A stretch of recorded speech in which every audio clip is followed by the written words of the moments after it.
Bonjour, hello. My name's Dean Maynard. I'm from Manitoba, Métis, Red River.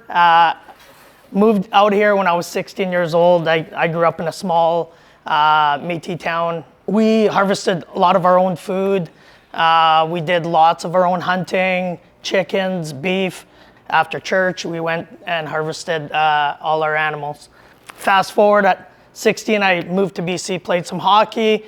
At 20, I joined the government, started working with the RCMP, and I'm like, I want to do something for the land. And one of my biggest things was give back to the land. I retired, and then I bought a piece of land, and that was my journey. I knew I had a journey, and I had to go talk to a lot of farmers and people around the area just to see what their needs were. I put everything together, and I start using all my techniques, my trades, and start gathering information, starting writing notes by myself, trying to figure out what is a need for this community, and not just the community, but BC in general is our food sovereignty is major. We're having a crisis, I think, with our food, spikes in a lot of food pricing, and we're actually losing the art of butchering and harvesting our own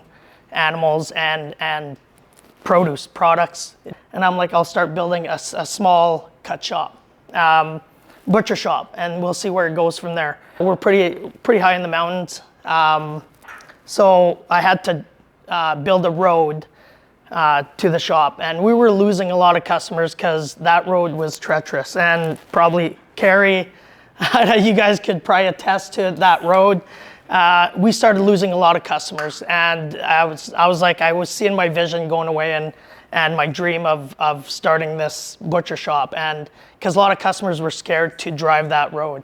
So I start researching, start calling people, start asking questions. Then I found NRT, the saving grace for Farmhouse Butchery, which is our business. We had a lot of failing equipment because I bought everything used. A lot of equipment was dangerous.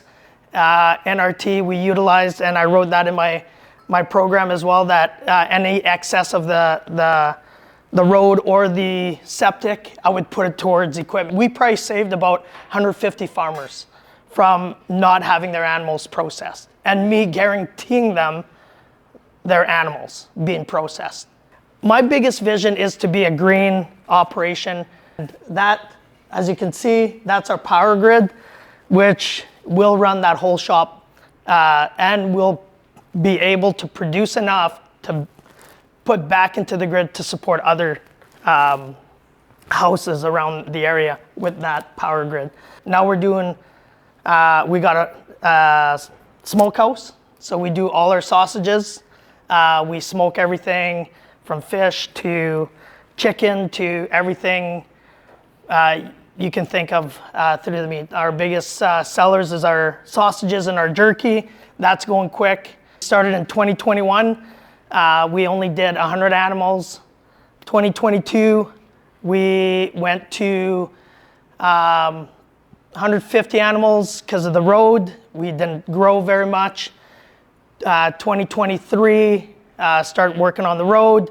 We jumped up to, I think it was 380 animals in that vicinity. Now this year we're doing almost 600 animals. Without NRT's support, help, and funding, there's no way we would have been where we're at. That growth, we're having people from Kelowna, all the way from Enderby.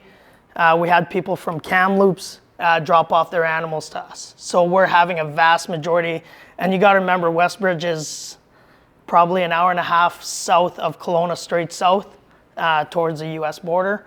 So it's a long ways for them to come. My next vision, obviously, is to run my own cattle and my own buffalo.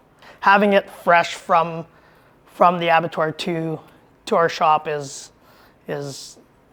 just unreal meat.